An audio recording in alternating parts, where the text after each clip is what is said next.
አንዳንድ ነገሮች እንኳን በይቅርታ በንስሐ አይፈቱም። እሺ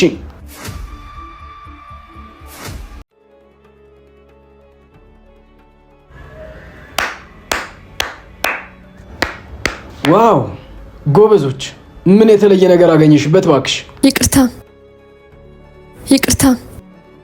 የእውነት ይቅርታ። እውነትሽን ነው። ሰይጣን አሳሳተሽ አይደል? ይቅርታ። እውነት ይቅርታ። ተኛ አይለመደኝም አልኩህ። በይቅርታ አታምንም? አዎ አላምንም። ይቅርታ የጥፋት መደበቂያ ብቻ ነው።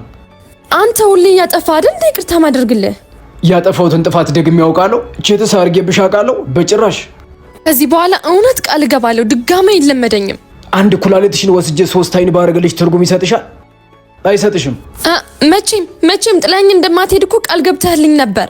ቃል የገባውልሽ እንድታመንልሽ ነው እንጂ ቼት ስታደርግብኝ ቁሜ እንዳጨበጭብልሽ አይደለም። አንቺ ከተመቸሽ እንኳን አይደለም 10 መያዝ ትችያለሽ። እሺ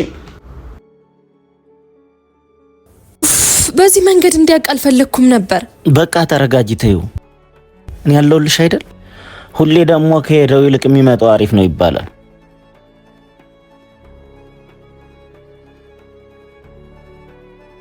አንተ እኔን ቀጥረ ካፌ እየጠበቅኩ እዚህ ምን ትሰራለህ? እሷ ደግሞ ማነች? ጭራሽ ማናት? ከሳምንት በኋላ ዝንጥ ባለሰርግ ደግሶ የሚያገባኝ ባለቤቱ ነኝ። እሺ ምን? አንተ ግን ምን አይነት አሳፋሪ ሰው ነህ? ልክስክስ። ምን ተፈጠረ? ሐሰን ከኔ ጋር የነበረው ሰውዬ እሱ ሚስቱ ላይ ችት ያደረገባት ነበር።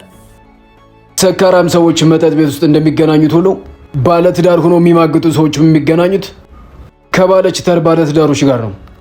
ይቅርታ በእናትህ ሰም፣ ጥፋቴ ገብቶኛል። አጥፍቻለሁ። በቃ ይቅርታ። አንዳንድ ነገሮች እንኳን በይቅርታ በንስሐ አይፈቱም። እሺ